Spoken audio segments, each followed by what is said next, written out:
What's up, guys? Welcome to the Stats Free Sports Stats Free Sports channel. This is the NBA live stream number 2. Let's get right into it. Come on, is my cam on? Give me 1 second. Turn my cam off. I'm in the dark right now, so my cam shouldn't be on. Hold on. Okay, I'm still here. I'm good. Okay, cool.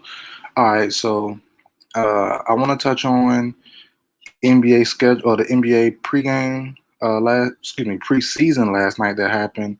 Um, Not gonna stay there too long on this topic. Nothing really much stood out. None of the rookies really played that well per se.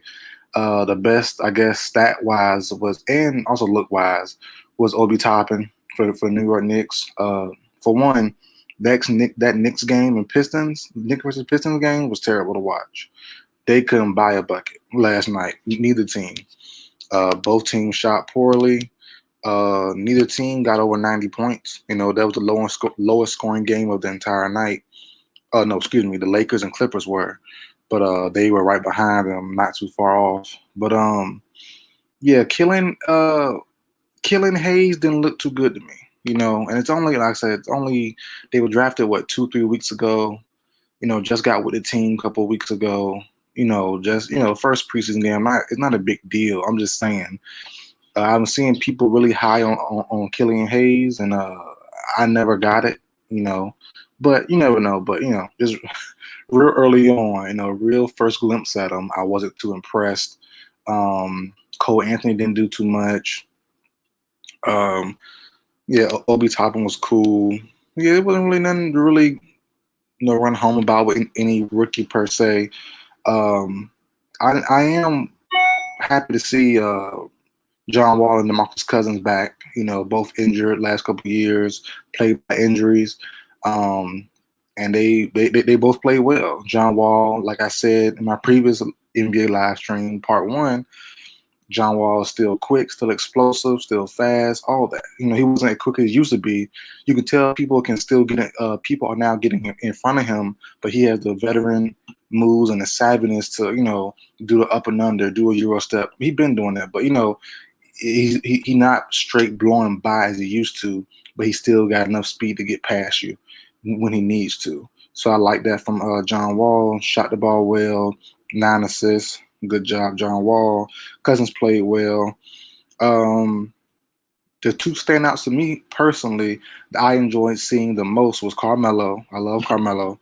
I'm glad he's been in the league still, because there's no way for that 1 year he should have been out the league. So I'm happy to see him still doing this thing. I think the leading scorer for the entire night last night, if I'm not mistaken, Carmelo, 21 points, if I'm not mistaken. And also Harry Giles for the Blazers. Those two are my biggest winners. I like Harry Giles. I'm a Duke guy. I'm a Duke fan since J.J. Redick. Harry Giles, I love his story. Well, not sad, but it's not a sad story, but it's he's a number 1 high school recruit since his junior year in high school. Tore both ACLs and both knees, if I'm not mistaken. Missed his senior year, went to Duke, wasn't really that number 1 guy as they thought they were getting into the NBA. Still wasn't really, featured as much with the Kings. Now with his second team, I believe his 3rd or 4th year now with the Blazers, first year with the Blazers. He should make a mark, scored 18 last night, played well. He had his way with his former team, so I enjoyed seeing that personally. But other than that, though, wasn't really much to really care about tonight. John Wall, Cousins, and Carmelo and Harry Giles, I was good. Nothing really to really talk about. I am tired of seeing the Lakers and Clippers, though. That was a big thing last year. That they matched up the first night of the season. That's cool, and they match up again the first night of the preseason to this year. Okay, and I believe, if I'm not mistaken, they match up the first night of the NBA season. Or am I wrong on that? I'm not quite sure.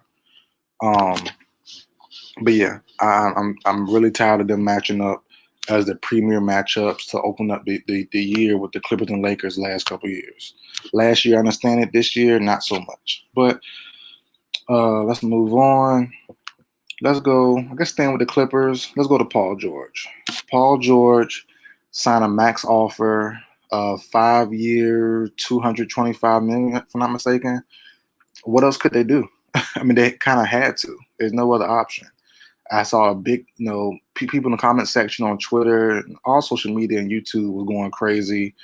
And I understand way off P, all that stuff. Last couple of years, he's been abysmal in the playoffs. But I've always said Paul George has top 5 NBA player talent wise. He's a great two-way defender still to this day. To this day, he's a great two-way NBA two-way player. Great defensively when he's on, when he's confident, when he's used right. If you let him tell it, if he's used right by his head coach, if he's playing consistently on offense, Paul George is a top 5 talent. He was in the MVP race 2 years ago, his last year with the Thunder. So trust me, Paul George is a top 5 talent still. Only 30, 31, something like that. Still in his prime. He just had, bad shakes in the playoffs. 2 years ago with the Thunder, he had the shoulder issues. This past year, the bubble I'm gonna say it not kind of insensibly, but he said he had some mental health, depression type of issues, being away from all his friends and family. I understand that. Other players had that as well. LeBron even spoke out and said he missed his family, and he was on reportedly multiple occasions ready to go home and wanted to go home when the Bucks did the sitting out of that game. LeBron wanted to go home. He wanted to go home from the jump. He voted multiple times to go home.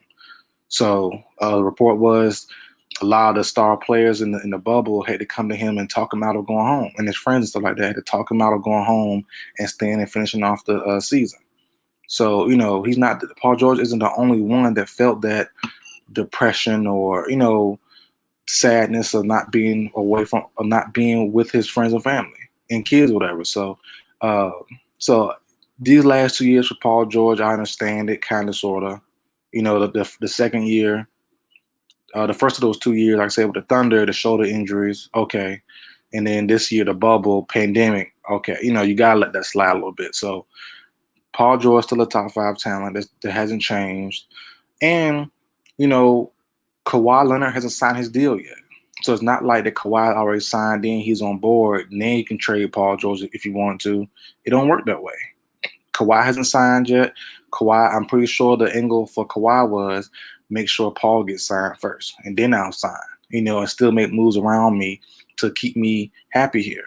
And, Kawhi wanted Paul George to come with him last year, and they got him. They mortgaged their whole future for Paul George.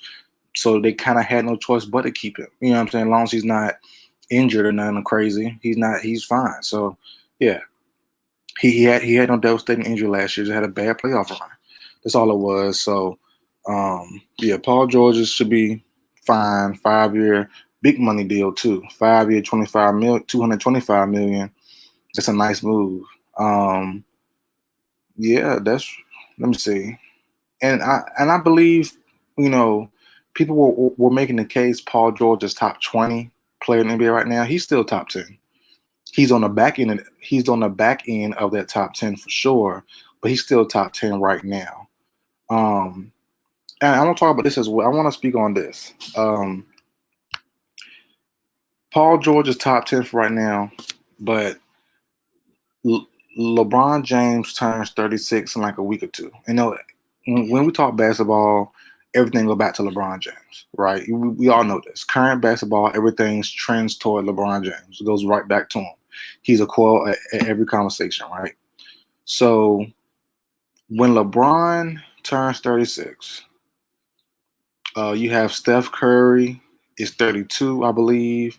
KD is 32. James Harden, 30, 31. Russell Westbrook, 30, 33. Melo, 34, 35. He's not a star though. He's not a superstar right now. Paul George in the 30s, John Wall 30s, and the list goes on. Dame in the 30s. Kyrie in the 30s. So my thing is, all these top 10 guys that's not Giannis and not AD, they're still in their 20s, 27, 26, something like that. Um, you know, I don't believe everyone will age as well as LeBron James has. And I think, like I said, that's the top 10 right there, kind of, sort of. LeBron, Kawhi in his 30s. LeBron, Kawhi, AD, Giannis. There's no order. I'm just naming my top 10 players. LeBron, KD, Kawhi, AD, Giannis, James Harden, Luka, Paul George, Kyrie, and Steph. That's 10 right there, right? So outside of AD, Giannis, and Luka, the rest, they're all 30 plus. They're all 31 plus. So what I'm saying is, it's gonna be at least two or three of those guys that are gonna fall off a cliff pretty soon.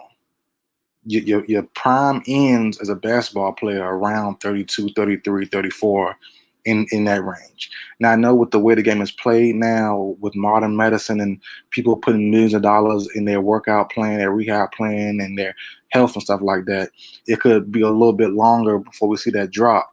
But someone's going to drop. Everyone in that top 10 that's not those three I mentioned is not 30 yet. All of them cannot, be 35, 36, 37 like LeBron James is and will be, and still be in their prime. A couple will take a dive off the cliff. And I think it's going to be the bottom two in that top 10. And I have somewhere in that 8 to 10 range, I have Paul George and Kawhi, and not Kawhi, Paul George and Kyrie Irving. Paul George, as I said earlier, with the shoulder injuries and with just the off and on play, I think he's a main candidate to drop off a cliff at age 33, 34. And Kyrie Irving, who I'll speak on next, a little bit more in detail about his recent comments. But I could definitely see Kyrie Irving either not quitting, but I can see Kyrie Irving retiring in next 2 or 3 years. So that's age 33, 34 for him, if I'm not mistaken. Or I could see him being injured, off and on pretty much the rest of his career. Now, let me say, Kyrie Irving, his comments, right, recently about the media and he don't talk to pawns and things like that, it's hard to defend Kyrie Irving. I defended him so much in the daggone bubble because he did the things the right way, in my opinion. He spoke out when he needed to, but for most of that time in the bubble, he stayed silent, made moves behind the scenes, gave his part of his own money in his pockets to NBA and WNBA players that set out for the season. He was making moves behind the scenes for the Black Lives Matter movement, things like that. So Kyrie Irving, I like him a lot. I love the part about him challenging other players to make their own league and things like that. It'll never happen. It'll never happen, but I do appreciate him wanting to do that or bringing that sentiment to players because they could if they really wanted to. They have the money to do it. It's just no one wants to do it, But and it's a lot harder than what it seems. It's not easy thing to make your own league like that. Players have to do it. Big players have to back you up. Then you have to find the talent to make people want to watch and things like that. But Kyrie Irving's latest comments talking about the media and he don't talk to pawns and he's above certain things. It's like, bruh. It's like Kyrie is just hard to defend sometimes. I like him a lot. He's just hard to defend. But I can definitely see Kyrie getting in his own head. He's a different dude. As we all know, if you're an NBA fan, Kyrie's a different dude.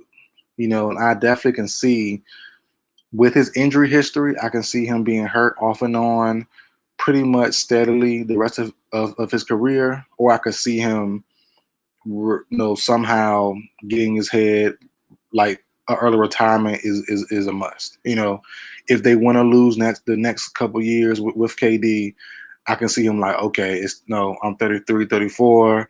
It's time to go ahead and bow out. I can see him doing that just for some odd reason. So basically, long story short, my two candidates to drop off of the top 10 first, because of injury, I'll say Paul George, and because of I guess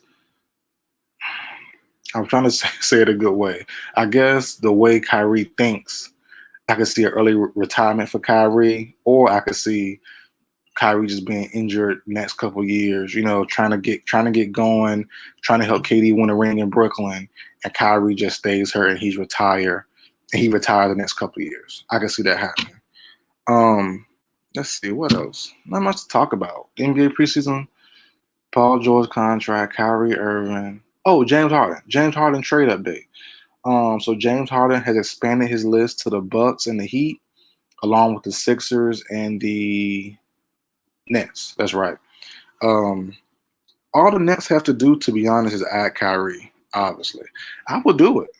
I wouldn't. I personally, if I'm the Nets GM, I wouldn't care what KD thinks. You're here long term. You want James Harden anyway. I'm pretty sure. You know what I'm saying? He's a better player than Kyrie Irving. Now, it's all about a system and playing together. But I think James Harden will understand. He played with Chris Paul. He played with Russell Westbrook last couple of years. They aren't KD. KD is better than I would think James Harden knows at least KD is better than me. I think he would know that. So I would, what I mean? But you never know how, because James Harden is elite. Don't get it twisted. He is top 5 in the league right now. He's been there for a couple of years now. So, don't get it twisted. But I do understand. I believe in my heart that James Harden knows he's not better than 7 foot, shoot from anywhere on the court Kevin Durant. I think he knows that. So, I think it'll work better than him and than KD and Kyrie would. But I don't think the Nets would do that. Let's see, the Sixers. If they offer Ben Simmons, it should be a wrap. I don't care who else offers anything. I see the Nuggets. They say the Nuggets might offer Michael Porter Jr. That's not Ben Simmons. He's not as good as Ben Simmons right now. He might not ever be. He's so as of right now. He's only a rookie. He was a rookie last year. His offensive game is so inconsistent. No defense. Ben Simmons gives you everything, but the shooting. And if he ever gets consistent at doing that, then Ben Simmons will be like a supreme superstar. Right now he's superstar by name, and by style, and by play, I guess. But he's not a top 10 guy. Ben Simmons is until he gets that shot right. So yeah, the Nuggets trade Michael Porter Jr. and Gary Harris and a couple other pieces for James Harden won't be enough. In my opinion, over Ben Simmons. The Heat. They're not going to trade Bam. They're not going to trade Jimmy Butler. So I don't think they can get Ben Simmons. They can get James Harden either. So, yeah, I definitely think the only team that can really get James Harden is Philly. They just have to play the season out first to see, if Joel Embiid and Ben Simmons can work together, and by being coached by Doc Rivers. That's the only thing they have to do. And as I've been saying for 2 years now, I've been saying on my podcast for two years. So Stats Free Sports Podcast on all major podcast platforms except iHeartRadio as of right now. No iHeartRadio, but everywhere else you listen to podcasts at, I should be there, statsfreesports.com or Stats Free Sports Podcast, excuse me. I've been saying this for 2 years. Joel Embiid is the best NBA player right now, potentially, like talent-wise, and like based off just potential and talent, Joel Embiid should be the best player in the league right now. He was just improperly used. Now I know that's a funny saying because Paul George said that about Doc Rivers, but I definitely think Brett Brown over the last 3 or 4 years has misused Joel Embiid. I've been saying this for years now. Get your butt in the paint and be like a modern day Shaq or Dwight Howard, right? Just for certain parts of the game. Then once you start getting double teamed, Joel Embiid is a very gifted passer. He's not Jokic level, but he's not too far behind. So once Joel Embiid scores 2 or 3 straight baskets in the paint, you're gonna have to double him. He's too good. He's stronger inside. He got turnaround. He got turnaround jumpers. He got back to the basket moves. He has the whole arsenal. He has everything. Dribble package. Uh, driving to the bucket. All that. Joel Embiid is so talented. He's just not used right. So all you do is give him the basket, give him to the basket first 3 or 4 times. He's gonna score probably, right? They're gonna have to double him. Then he start passing. Then it's when you creep out a little bit more. Go to the mid range game. Go to the pick and pop. Go to the pick and pop at the 3. Go to the pick and roll. All that stuff. You have to use Joel Embiid in multifaceted levels and in different levels of the game at different times. You know what I'm saying? Give him a mix of 3-pointers, a light mix of that, but mainly mid-range and inside. Then once they start doubling, he's a good passer. You have weapons. You have shooters now. So if they play him like the modern day Dwight Howard and Shaq, start in the inside with him and then work their way out throughout the game, it'll be perfect. I'm telling you, trust me. I've been saying this for years. They have Tobias Harris, who's a great scorer. They have Seth Curry now, who's a great shooter. Danny Green, who's a streaky shooter, but when he's on, he's on. They have Dwight Howard now to back him up. They have the weapons. They have Ben Simmons. So when Embiid is at the 3-point line, that gives Ben Simmons room to go in and attack the paint. So the plan is there. The team is there. They just have to perform it the right way. It's not hard. Trust me, it's not hard. I've been begging to coach the Sixers for years now just so I can get Embiid. Because Embiid, I'm telling you, I would make Embiid into the best player in the world. Feed him. Feed the beast. Feed the big man. But, I've been on that for years. So let me get off that now. But, yeah, and Embiid and James Harden will be perfect together, in my opinion. All Ben Simmons has to do to open up the Sixers offense is to shoot. James Harden is going to shoot.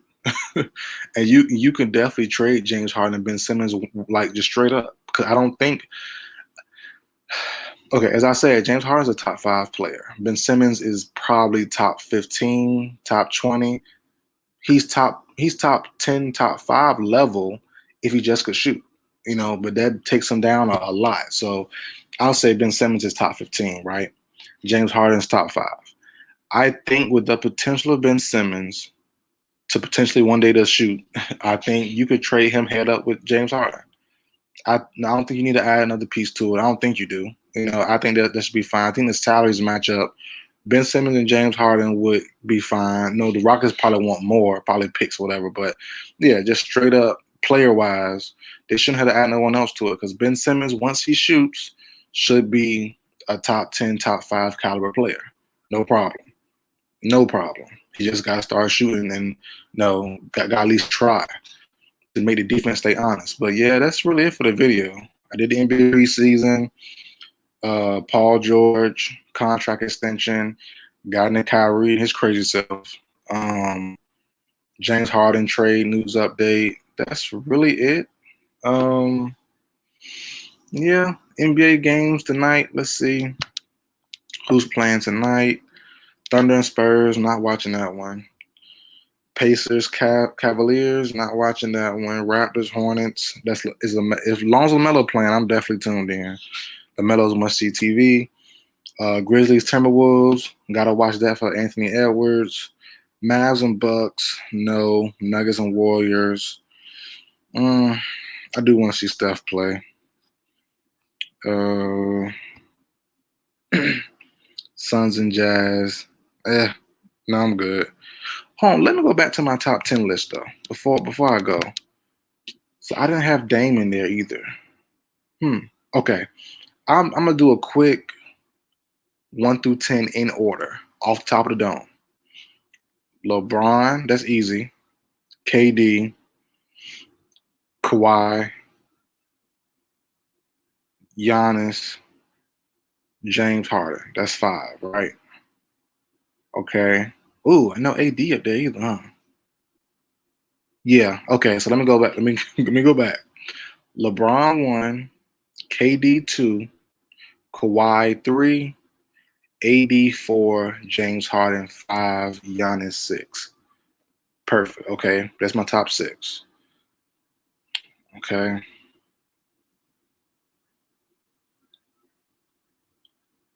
Steph 7. Oh, Luka not there either. Ooh.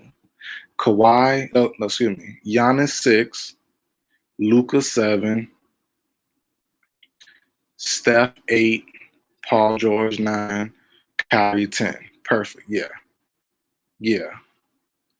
I don't know. I don't know. Is Dame? I think Dame over Kyrie right now. Uh, Barring injury, completely healthy, I would still probably do Kyrie over Dame. Just being honest, I think Kyrie's a little bit better than Dame. Ugh, yeah, yeah, okay, yeah. So top 10, I'll say Kyrie's that. As I said earlier in the video, Paul George and Kyrie are borderline top 10. They're 8 and 9 to me. I mean, they're 9 and 10 to me. Yeah, okay. So Dame somewhere top 15. Paul George Paul George is 8 or 9, whatever I said it was. Dame top Dame top 15. What was I said? What was I just talking about? Oh, Ben Simmons somewhere top 15. Joel Embiid. Oh my God. Joel top 15. Nikola Jokic top 15. Hold on, I do it. Yeah, that's right. Yeah, because they can't. Yeah, I don't think none of the big men right now can take Steph's spot. Steph was out for a year, basically, but yeah, Steph is still Steph from what we know. So yeah, Steph is top. I say Steph number 7. So yeah, my top 10 NBA in order: LeBron first, KD second, Kawhi third, James fourth, AD fifth, Giannis sixth. Once Giannis get his shot right, so did Ben Simmons, they'll be top 5. Guaranteed. Well, Giannis will be top 5, and Simmons will be like top 7, right? I think. Okay, so let me keep on my list. So LeBron, KD, Kawhi, James Harden, AD, Giannis 6, Luka 7, Steph 8, Paul George 9, Kyrie 10. Yep.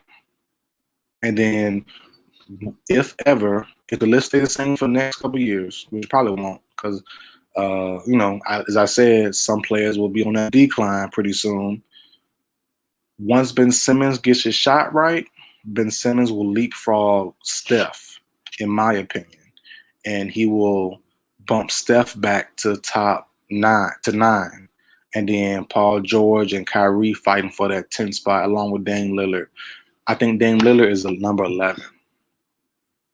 Yeah, Dame, Tatum, Donovan Mitchell, Murray, all those guys, Jokic and B, they're fighting for that number 10 spot. They're all in that top 20 range. So yeah, I like it like that.